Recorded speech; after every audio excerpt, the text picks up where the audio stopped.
Hi, my name is Mitchell, and in this Adobe Lightroom Classic CC tutorial, I am going to show you how to speed up the importation and editing process of your photos. First, we will want to insert our memory card and only choose the raw images if you are shooting raw. Give your file imports a name. In this case, we'll use Namding, as that's where I'm currently staying, and click Import. Now, during the import process, you can choose the type of files you want to import, and you can choose the type of previews that you would want. In my case, I do embedded and sidecar, as it is the fastest, or what I have found to be the fastest, for editing photos. I'm going to pause the video here, and I'll catch up with you guys when the photos are done. I'm going to go ahead and go through how I sort, rank, and decide which photos I want to keep, and just give you guys a rundown. So first, what I do is I actually use the rating system combined with the pick and reject tool in Adobe Lightroom.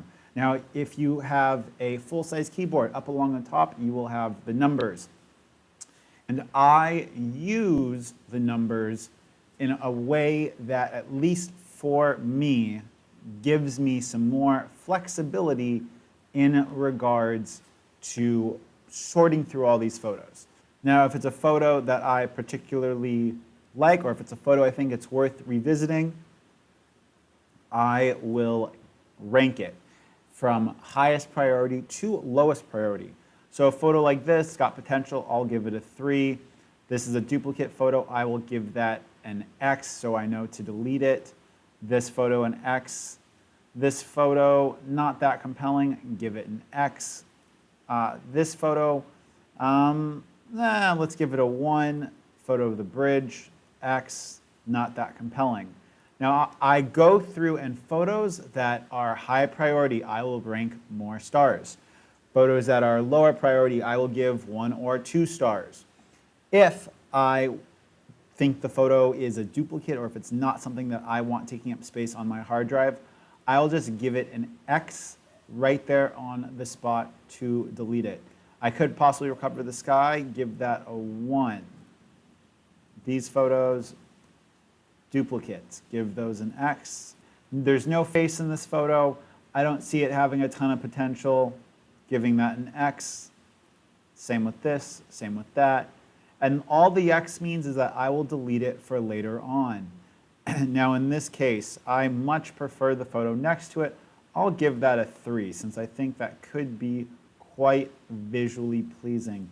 This photo, I don't know, so I'll give it a 2, because I like the composition, I like the exposure.